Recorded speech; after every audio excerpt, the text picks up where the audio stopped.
Hey everyone, Geeky here, and welcome back to the longest journey. We are almost out of the border house, but we do have, I double checked before I started recording, and we do have one last thing to talk about with Fiona.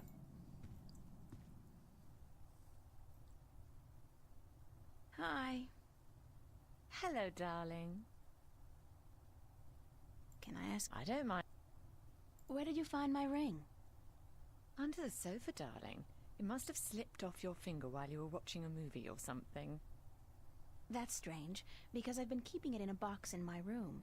I rarely ever wear it, and I've never carried it around in my pocket. Thanks All for right. your See you later. Have fun.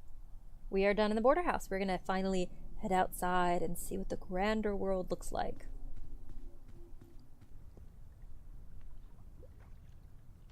I love this mural, even though the motif is a little trite. I mean, fairy tale forests and magical dragons? Still, it's pretty. I wonder what happened to the artist. Probably making a bundle from cheesy fantasy calendars and book covers.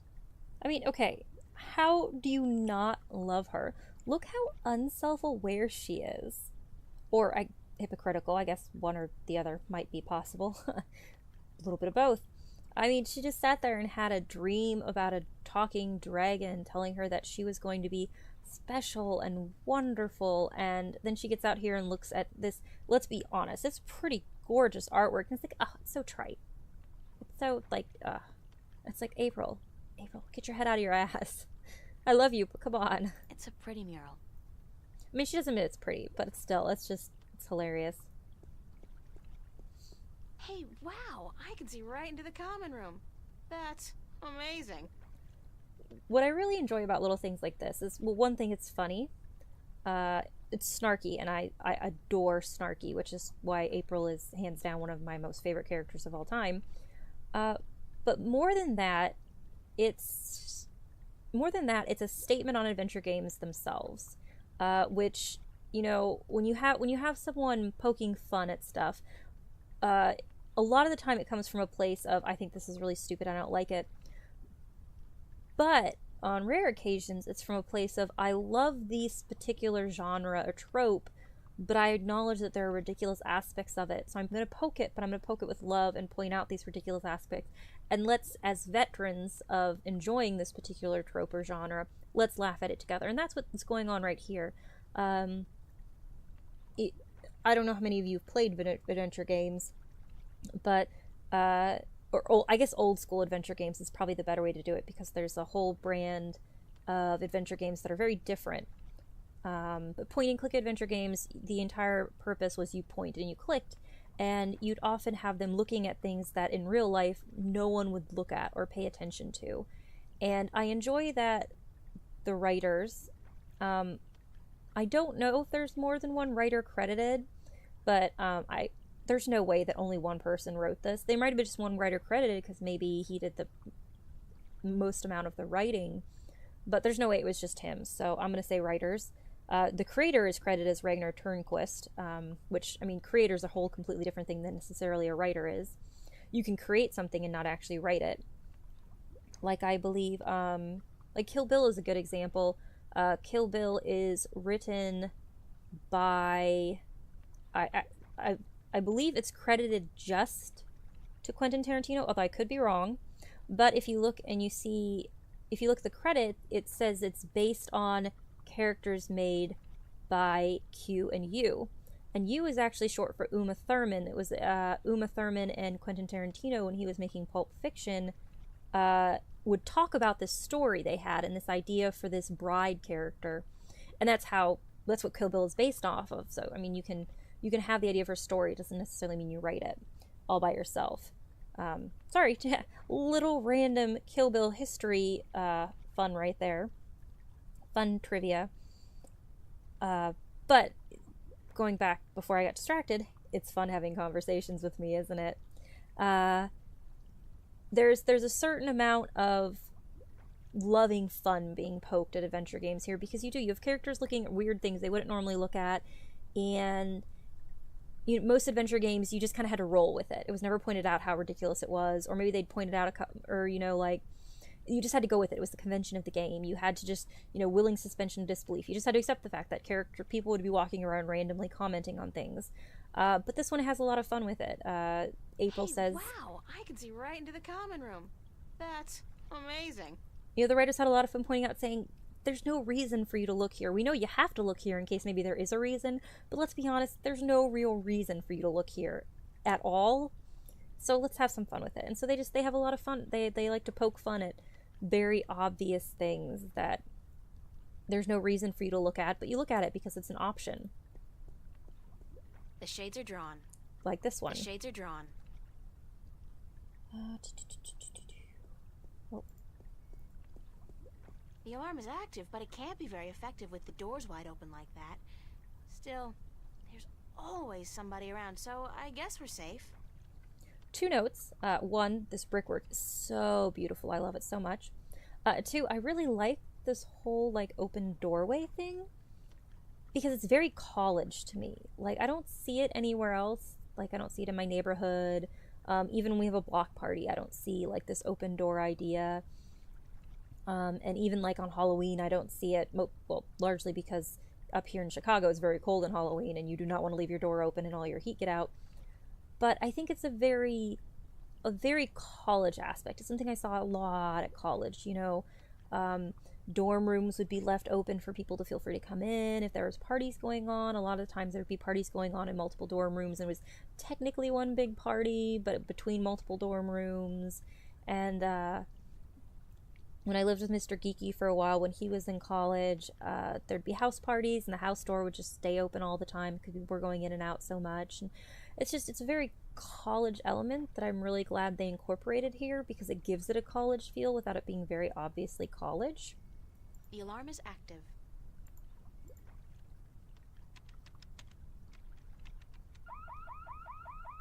Whoops! Was that me?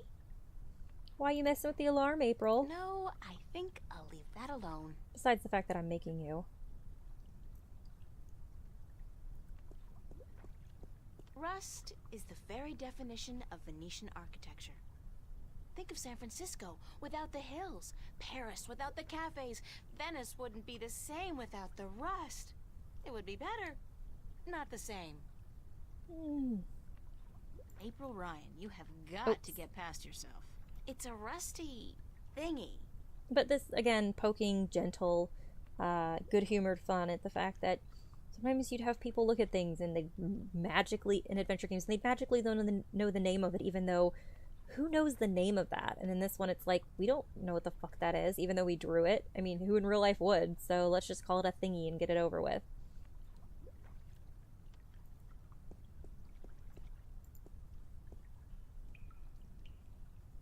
What a mystifying contraption, and completely absurd. What are all these valves and wheels and thingamajigs for? What grand purpose does it all serve? So mild spoiler here. Very, very mild. If you really don't want to hear it, you can cover your ears for the next, 10 seconds. I'll move the mouse. But this puzzle is part of this is a small puzzle that's part of a larger puzzle. And, there's a small puzzle that's part of a larger puzzle. And the larger puzzle in general is making a statement. So this puzzle in particular is making a statement about old school adventure game puzzles. Probably, in my mind, the most likely that it's poking, again, loving fun at is Myst. For anyone who's never played Myst before, don't. It's not worth it. It's a pain in the fucking ass. It's a wonder I ever kept with adventure games after dealing with fucking Myst of all things. It's lucky that I managed to stumble onto the King's Quest soon afterwards, or they might have put me off adventure games in the first place, completely. But Myst was a big name adventure game for a while. I want to say, but I mean, I don't have any research to back this up. This is just from the general feel of things. Myst was one of the first adventure games that wasn't heavily text-based. It was point and click. And it set a lot of the stage for some of the later earlier adventure games. And a lot of the early adventure games were not very focused on story or characters, they were about the puzzles. That was the main point of them. And Myst is very much a thing of that. There was a story, and there were a couple characters, but that was not the point. The point were puzzles that you were supposed to try to figure out, and they were oftentimes puzzles that were completely ridiculous and just made to be difficult for no real reason other than the fact that there was nothing else going on in the game. So if you didn't have the difficult puzzles, nothing else was there to really draw your attention, because the story was just basically kind of okay. It wasn't bad, but it wasn't necessarily stellar either. Eventually, we, thank God, we got away from that, and adventure games started being known, for good reason, for having very, very good stories and interesting characters. And you got the King's Quest, and you got Gabriel Knight, and eventually The Longest Journey. Siberia, I didn't really care for Siberia, but I know a lot of people really love it, and I can see why. But it all, Myst was the first really big one, and in my personal opinion, I think this entire puzzle is largely an homage to old school adventure games. Even more old school than point and click, old school to the point where there were no stories and it was just ridiculous puzzles. I think this is an homage to that, as well as kind of a little bit of poking fun at it. Like, guys, these puzzles didn't really make sense in the context of your story, what little story there even was. And you just did it to be difficult and ridiculous and to look cool. And I very much think that's what this is saying. That's the entire point of this. I do, from a new gamer perspective, for people who might want to play the game and want to see if they like adventure games, I kind of wish this puzzle were later on. Granted, you don't have to do this till a little bit later on, but it is still fairly early in the story. And I mean, I'm going to do it right now, so we're going to do it. You can do it super far and super early in, but I wish it were a little bit further in, because I think it can be very off-putting to people who aren't aware of the background of it and aren't willing to be like, I know how adventure games go, I know this is maybe just a part of it, but looking at it in comparison to future puzzles, no spoilers, just the general future puzzles, which, I mean, it's an adventure game, they're gonna be future puzzles. This is the only one that doesn't feel like it fits. It feels like there's no, like, all the other puzzles make sense. There's a story or character reason for them. They're not just puzzles for the sake of puzzles, like I feel this one is.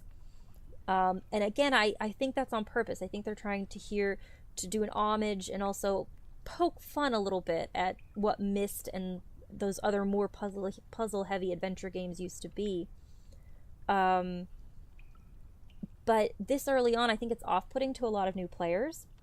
And don't get me wrong, there are going to be some people that are never going to like adventure games, and that's perfectly fine. Adventure games are a very particular breed. It's the same way, like, I would never recommend first-person shooters to every single person in the world, because it's not for everybody. It's not for me. I very rarely like first-person shooters. Adventure games are not for everyone. They're a very particular breed of game. Just like not everyone likes every sort of movie out there. Everyone has certain genres of movies they just don't like, and that's fine.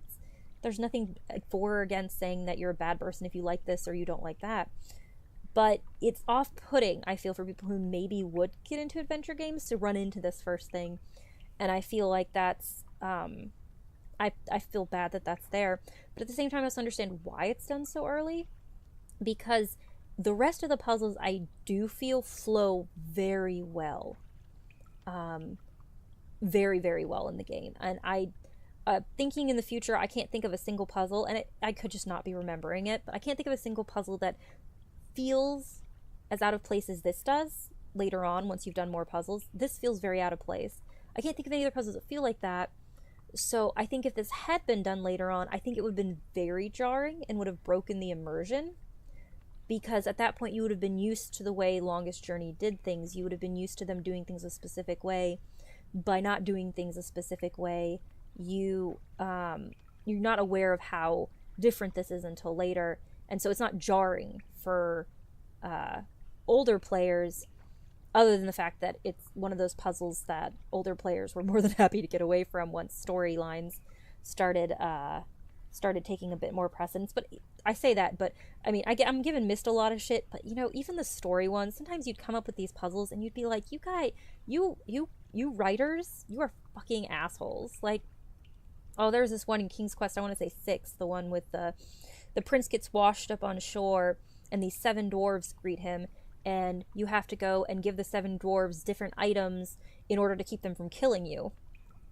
But you had to have all the items before you showed up at shore, and if you didn't have them, you were just fucked, and you had to go and reload and start all over again and go back and find the items. And, I mean, it makes sense from a story perspective, but it's still kind of a fucking asshole move. Oh, sorry. I got completely off topic. Let's continue messing with the machine. Mystifying. It's a pressure valve. Haha. Do you like how I was like, I probably won't do that much meta? Ha ha ha. Nada. Nothing. Yeah, I was probably the only one who's kidding myself there. It's a pressure valve. Sorry for, like, the fact that this episode's been going on for like 15 minutes now, and 10 of those minutes have been fucking meta. Nada. It's a rusty old wheel. I'd imagine it turns the water on and off. It's a rusty... It won't budge. The pressure's probably too high. It won't... The water tank's full. I'd guess that's a pressure gauge. It's at 100. That's percent, I guess. 100% pressure? Might be PSI. PSI is probably what it would be on most things, but pressure per square inch, I think maybe is what PSI means. I don't know. That's just me bullshitting. It's at 100. That's probably Mickey's handiwork. She's the tool gal around these here parts. I wonder why she put the clamp there, though. That's probably... Oh. It seems the clamp served a purpose after all. What a surprise. I love that little, what a surprise that she does. Like, this little, like, it was ridiculous that I assumed it wasn't there for any reason. I also very much appreciate this very realistic fix, because we've all done shitty stuff like that where we've been like, this is good enough, right? I don't have to deal with anything else. The clamp's keeping the hose closed, so it won't leak. And we've all done it. We're like, we should technically fix this, but this is good enough, right? That cable's been ripped in two. The cables are too far apart to tie them back together. Looks like a big piece of cable was torn off. The cables are too... Alright, so like I said, we're gonna go ahead and finish this puzzle. I hope it doesn't melt or anything. It's alive! Just, the voice actress is just so good in this. The ring seems to be working perfectly as a conduit between the two cable ends. I do not know if this would work in real life. I don't see any reason why it wouldn't. I'm sure after Mr. Geeky watches this video, he will be more than happy to tell me all the many ways this would never work in a fucking bazillion years, or how she would kill herself doing it. Yeah, look forward to that, babe. Thanks. I will let you know what he says when he eventually rants at me about it. The ring seems to be working... Without the ring, I won't be able to use this, machine. I'll leave it until I've finished whatever it is I'm doing here. I love that the game's like... I love that April's like, I don't know what the fuck I'm doing. I'm just here, I guess. I'll leave it there for now. Alright. And...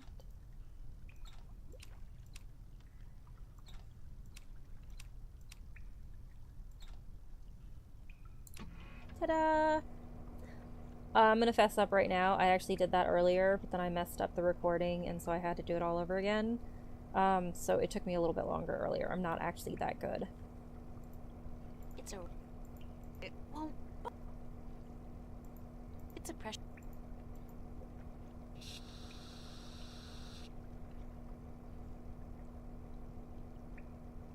It's a pressure valve. It's currently at 0%. No pressure. I don't know why she says that, because I see the 0 and it's down here. I don't know if that's like a joke or something, or if like it's one of the few areas where like the designs didn't talk to the writers or something. I don't know what's going on there. But April, honey, is not fucking 0. There's no... It's pointed at whatever the fuck this is, something between 50 and 25. That's math I can't do off the top of my head because I'm super bad at math. But it's not 0. I know that much.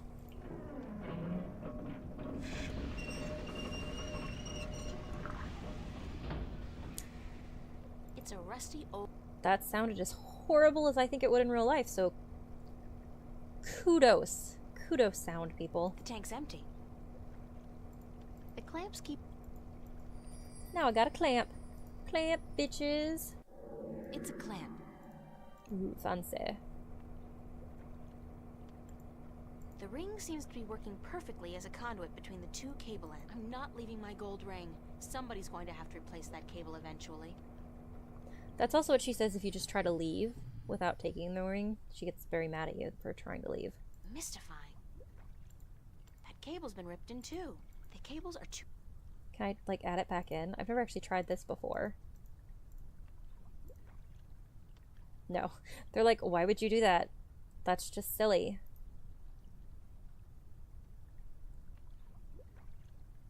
Alright, well, I guess we're done here. Alright, we are almost out of time, but I wanna, talk to this guy first. I'd like to have everything done here, and we need to talk to this guy first, so... That's Cortez. He sits in the same spot almost every day. I hate to admit it, he scares me a little. Let's talk to Cortez. It's Cortez. Oye, señorita. Yes? How are you this morning, señorita bonita? One, I like the fact that I told her to talk to him, but it really looks like she was just gonna walk past him. Like, you know, I told you he was creepy. I'm not fucking talking to him, you jackass. And yeah, so that's fun. In general, I'm gonna choose snarky answers for April, unless I feel like there's a better dialogue option. If there's multiple dialogue options that very different answers that I think one of them is funnier, and I want to do both, I'll probably just save beforehand and do more than one. But in general, I'll just do the snarky answer. So... Busy. I see. Everyone's busy today. You have a big show coming up soon, yes? That's right. Gotta run. I'll see you around. Sunshine and pretty señoritas give an old man like me the blues. I like my days cold and rainy. In fact, I think I prefer the world to be in black and white. Like an old movie. Like all good movies. But tell me, señorita Ryan, how would you describe your perfect day? Couple salient points. The way April's voice actress says, "That's right, gotta run," is literally perfect. You can hear practically the "I don't want to talk to you, I'm barely keeping myself civil." Just the voice is so perfect. I mean, every woman's had that voice with somebody in their life, usually men. Let's all be honest. Second point, great. Cortez is a hipster. You could always sort of tell, like, guys, let's be honest. If somebody comes up to you and is like, you say they like black and white movies come up and they say, "Oh yes, all good movies," you're gonna judge them. You're gonna judge them really hard right away, and they are very, very, very rarely gonna actually like be worth trying to judge over that. Like, so I've always been fascinated at the idea. I've always wondered what they were trying to do here with Cortez's character. I'd be really interested in hearing what you guys think of him, because he comes across as very... I don't know how to put it. He just comes across as a very specific sort of person in these beginning scenes. And it's been so long since I played this for the first time that I wonder what it's like seeing it as somebody who doesn't know anything that's going to happen in the future. What he comes across like. I'm just going to go with my personal answer. Well, maybe I should just say... She would probably just say, "I'm sorry, but I have to run." I mean, he says it's creepy. So let's just do that. I'm sorry, but I have to run. Espera, hold on. Even if you keep running all day, you'll still be just as unhappy. You are troubled by nightmares. What? You are afraid of them. You even fear your dreams may be real. Who told you about my nightmares? No one. I can tell from looking into your eyes. I see the ghosts that haunt you. I don't know who you've been talking to, but from now on, stay the hell away from me in my personal life. No puedo, señorita Ryan. You have a destiny. Destiny? I don't care what you think. Just leave me alone. If you don't face them, I'm afraid your nightmares will continue. Soon they will appear to you even when you're awake. You need some serious help, you know that? We all do, April. That's the reason we are here, you and me. That's it. I don't have to listen to this. Perdóname. I've upset you. We didn't think you'd react this way. I hope we can talk again soon. I don't think so, no. Please, think about it. And señorita, cuidado. Be careful.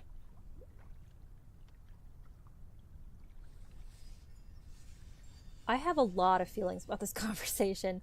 If you're interested in hearing them and you're not worried about spoilers, you can find them in my longest journey playthrough that I've been doing pseudo live blog style, or I was doing. I haven't done it in a long time. Pseudo live blog style on my Tumblr. I have a lot of feelings about this scene. I can't say barely any of them without it being a spoiler. Couple things I can say though. One, I again love all the love for April's voice actress, who I really should remember that get the name of so I can stop saying it this way. Just the way her what is just immediately so defensive, and a lot of love too for the people who are in charge of the way she moves, because she immediately gets not just defensive but also a little aggressive. She opens I couldn't say it while she was doing it, but she opens her body up and she gets bigger in like an attempt like to make herself look bigger, and she gets very aggressive very fast. And I love that, like, she gets defensive / aggressive very fast, and I like that about April a lot. I love the fact that April's first response when someone is coming at her, or what she perceives as someone coming at her, is to immediately be like, I will fuck you up. She's scared, but she's gonna fuck them up. Again, I love this game, and I would talk about this game for fucking ever if I could. I would love to hear anyone's opinions about what they think about Cortez right now, because I am totally all the fuck over that. I can start using a tag if anyone is worried about spoilers. In fact, I might actually start doing that just to be safe. Note to self, future Geeky. Try to get on that. So that way there's like a way for people who are enjoying this and want to continue enjoying it spoiler free, they can do that, and I can still post about some things. But yeah, so yeah, seriously, if you have thoughts on Cortez, please share them with me. I will squeal at you and say you are the most awesome person in the world, because that's just who I am. God, I just have so many feelings about that entire conversation. Yeah, but I can't say anything. Just yeah, I have feelings. But we're okay. There's a diary entry to read, but I think I'm gonna leave that until next episode. Oh, real quick though, this is kind of funny. It's Cortez. I do not want to talk to that weirdo again. I always love it when video game characters are like, no, fuck you. You may technically be like the person who controls everything I do, but I do not want fuck to talk you. to that weirdo No. again. I always really enjoy that. All right. But I think I'll leave it there. I hope you guys enjoyed yourself. I'm sorry there was so much just standing around while I babbled incessantly about adventure gaming, adventure game history, and meta and all that shit. Hopefully it wasn't too boring. If you prefer less meta, I can try to do that. I can't guarantee it, but I can at least try. Either way, I hope you enjoyed, and I hope you guys loved it as much as I love it, because I do. I love this game so much. Hope you guys had fun. See you next time. Bye.